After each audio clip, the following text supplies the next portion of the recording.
Nam Kinh ngày 12 tháng 6 Đại Trư năm 43, một số trọng thần triều đình đột nhiên bị giết, hoàng đế ra lệnh cho hình bộ điều tra nhưng vẫn không thu thập được gì. Đêm đó kinh thành hỗn loạn, mấy trăm hắc y nhân người ngựa công phá hoàng thành, xông thẳng vào cung. Cẩm y vệ lập tức phát binh, nhưng đám hắc y nhân đều là cao thủ lấy một địch trăm, tất nhiên ưu thế. Đương kim hoàng thượng đang uống rượu nghe đàn đột nhiên bị bắt, tiếng chém giết khắp nơi. Chưa đầy 2 canh giờ, toàn bộ hoàng cung bị khống chế, đương kim hoàng thượng bị một đao chém xuống, băng hà. Ngày 13 tháng 6, thất hoàng tử đăng cơ, lấy hiệu là Chu Vũ Đế, đại xá thiên hạ. Đại điện nguy nga, quần thần nhìn người mặc long bào đang ngồi trên cao, nhất tề cúi đầu. Ngô hoàng vạn tuế vạn tuế vạn vạn tuế. Về áo lờ khởi bẩm hoàng thượng, bên ngoài có người xưng là Trầm Huyên, muốn xin diện kiến bệ hạ. Khương Dực gật đầu, để nàng vào, rồi phất tay bảo bá quan văn võ. Các ngươi lui xuống hết đi. Trầm Huyên chậm chậm bước vào, vừa đi vừa nhìn người đang đứng trên điện, ánh mắt hắn nhìn nàng vẫn bình tĩnh vô cùng, có điều thân ảnh hắn không phải hòa vào bóng đêm như lần đầu gặp gỡ, mà là khoác long bào tôn quý, tỏa sáng khắp thiên hạ. Thất hoàng tử Chu Mộ Hoàng, con trai Lý Quý Phi, 20 năm trước trong cung xảy ra hỏa hoạn, thất hoàng tử cùng Lý Quý Phi tán thân biển lửa, không đợi Khương Dực trả lời, nàng lại tiếp. 10 năm trước đột nhiên Trương Thái Sư nhận được một túi đồ, trong đó có thư từ qua lại giữa Trầm Thừa Tướng và Tam Vương gia Diệu Quốc, nội dung là Diệu Quốc xuất binh tấn công Biên Ải, Trầm Thừa Tướng lấy binh phù tập hợp tướng lĩnh trong ứng ngoại hợp sang bằng triều đình Đại Chu. Trương Thái Sư vì muốn trừ khử Thừa Tướng nên tâu lên hoàng thượng, lại thêm một số gian thần từng bị Thừa Tướng lên án nên thuận nước đẩy thuyền, lấy mạng cửu tộc Trầm gia. Thất hoàng tử là chàng, người đưa đồ cho Trương Thái Sư cũng là chàng. Trầm Huyên nhìn Khương Dực. Ngày đó khi nàng tìm đến phủ Thái Sư, chính Trương Thái Sư đã nói cho nàng biết, ông ta vốn ghét Trầm Cảnh, nhưng Trầm Cảnh làm quan thanh liêm, không có sơ hở để nắm thóp. Khi đột nhiên nhận được mớ đồ kia, ông ta cũng có nghi ngờ, thế nên cho người điều tra nhưng không được. Sau đó khi Trầm Cảnh bị lật đổ, ông ta càng có được nhiều quyền hành, cũng không còn để tâm tìm hiểu người giúp mình một tay đó là ai. Nhưng trên đời này không có bức tường nào không lọt gió, ông ta dần nhận thấy một số thuộc hạ trung thành của Lý Thượng Thư hành động mập mờ. Lý Thượng Thư là cha của Lý Quý Phi. Trầm Huyên vốn dĩ không tin. Nếu Khương Dực là người đứng sau, vậy tại sao lúc ấy không giết nàng, tại sao mang nàng về dạy dỗ, tại sao giúp nàng báo thù? Khi nghe tin thập hoàng tử đăng cơ, Trầm Huyên tức tốc về kinh. Đến khi nhìn thấy Khương Dực khoác long bào, nàng hoàn toàn sụp đổ. Xin hỏi hoàng thượng, lúc trước lập mưu ám hại Trầm gia, vậy tại sao khi thấy ta còn sống, lại không giết chết? Khương Dực nhìn nàng, bình tĩnh mở miệng. Thấy nàng còn sống, là ngoài dự tính của ta. Trầm Huyên nghe vậy bật cười. Vậy mang ta về, biến ta thành sát thủ, trở thành con cờ trong tay tràng, sai đâu đánh đó, có nằm trong dự tính của tràng không? Khương Dực nhíu mày, hắn không thích Trầm Huyên nhìn mình như vậy. Xa lạ, lạnh lùng. Hắn vẫn thích nàng giống trước đây, nhìn hắn chuyên chú giống như hắn là thế giới của nàng. Nhưng nghĩ lại thì chính mình là người khiến cả nhà nàng xảy ra bi kịch nên không có tư cách yêu cầu.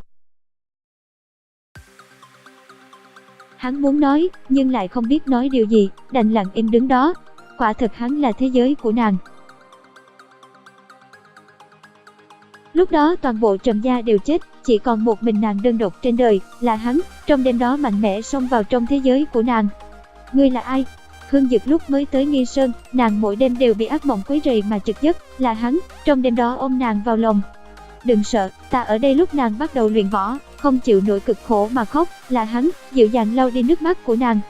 Đừng khóc, trải qua đau khổ mới có thể kiên cường lúc nàng bị thương, là hắn, nhẹ nhàng bôi thuốc cho nàng. Đừng lo, bôi thuốc rồi sẽ không đau nữa. Con người vốn là sinh vật rất yếu đuối, vì thế, trong lúc đau khổ tuyệt vọng nhất mà nhìn thấy thứ mình có thể bám vào, cho dù đó chỉ là một sợi rơm, thì cũng coi đó là hy vọng sống của mình. Những lúc Trầm Huyên khó khăn nhất đều xuất hiện hình bóng của Khương Dực, vì thế hắn trở thành sợi dây thường kéo nàng thoát khỏi hố sâu. Mà có ngờ đâu hố sâu nàng ngã xuống là do hắn đào. Trầm Huyên mệt mỏi nhắm mắt. Từ trước đến giờ nàng luôn nhìn rõ trái tim mình, nàng yêu Khương Dực. Điều này cũng là hết sức bình thường, vì từ lúc 5 tuổi hắn đã trở thành người thân duy nhất của nàng vì mối thù của gia tộc mà sống, cũng vì hắn mà sống. Trái tim thù hận xấu xí của nàng vì ấp ủ tình yêu dành cho hắn mà ấm áp. Nhưng huyết hải thâm thù chưa được báo, nàng đâu dám để tình yêu đó phá kén trôi ra. Đành giữ chặt trong lòng, coi đó là bí mật đẹp nhất của mình, yên lặng nhìn ngắm, yên lặng nhấm nháp vị ngọt của nó. Nhưng hôm nay biết được sự thật này, bảo nàng phải làm sao, cha mẹ có ân sinh thành, yêu thương che chở nàng, lại do người có ân nuôi dưỡng, người mà nàng yêu, hại chết. Ông trời đang muốn khảo nghiệm nàng sao, là muốn xem nàng chọn tình hay hiếu, hay muốn xem nàng đau khổ dằn vặt khi không biết chọn ai, mở mắt ra, không còn mờ mịt đau thương. Trầm Huyên nhìn Khương Dực, bình tĩnh hỏi. Bao nhiêu năm qua, chàng coi ta là gì, công cụ để chàng tranh quyền đoạt thế, hay là con rối để chàng xoay vòng, tiêu khiển mua vui, nhìn ta ở bên cạnh chàng bao năm mà không phát hiện ra chàng mới là kẻ thù thực sự, có phải chàng cảm thấy ta ngu ngốc lắm hay không? Trầm Huyên ta bất tài, đến cuối cùng khi đối diện với kẻ thù lại không thể xuống tay, đây là bất hiếu, lấy làm hổ thẹn với mấy trăm mạng người của Trầm gia. Có điều, Khương Dực, đời này ta hối hận vì đã yêu chàng. Nếu có kiếp sau, ta tuyệt đối không mong gặp lại chàng nữa. Nói đoạn, Trầm Huyên rút chùy thủ bên người, đâm thẳng vào tim. Khương Dực giật mình, lao tới đỡ lấy thân mình Trầm Huyên đang ngã xuống, không rõ là nơi nào trên người mình đang đau. Cả đời Trầm Huyên chưa bao giờ nói yêu Khương Dực, đến cuối cùng khi nói ra lại là lúc hai người tự biệt sinh ly. Trầm Huyên không hề khóc, từ lúc nàng 10 tuổi nàng không cho phép mình rơi nước mắt nữa. Khương Dực nhìn Trầm Huyên bất động trong lòng, khóe môi run rẩy. Huyên nhi, Trầm Huyên không đợi Khương Dực trả lời, cho nên đến cuối cùng nàng cũng không biết Khương Dực có yêu mình hay không. Mà có lẽ, cũng không cần biết. Trái tim mềm yếu đã đoan vốn dĩ trải qua quá nhiều biến cố mà trở nên khô cằn lạnh lẽo, cho nên cho dù gặp chuyện gì đi nữa cũng không còn kinh hãi đau thương. Từ nàng tự vẫn, không phải vì khổ sở, mà là vì nàng quá mệt mỏi rồi.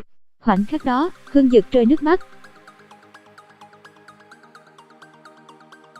Đại Chu năm 43, Chu Vũ Đế đăng cơ, dưới sự trị vì của hoàng đế, thiên hạ thái bình, không có nội loạn, không có ngoại xâm, dân chúng khắp nơi an cư lạc nghiệp. Đại Chu năm 81, Chu Vũ Đế băng hà, thái tử Dực Huyên lên ngôi, hiệu là Nhân Tông, tiếp tục kéo dài thời kỳ huy hoàng của Đại Chu. Tương truyền sinh thời Chu Vũ Đế không lập hậu cung, một lòng vì dân vì nước, khi chết đi được an táng tại Hoàng Lăng, bên cạnh Minh Huyên hoàng hậu. Đều nói xưa nay đa tình sẽ bị vô tình làm khổ. Trầm Huyên bên cạnh Khương Dực 10 năm, đau khổ 10 năm. Còn Khương Dực, ai biết hắn có đau khổ hay không, ai biết hắn có nửa đêm trực giấc, trống trải trong lòng hay không, chắc chỉ mình hắn biết. Hoàng Chính Văn,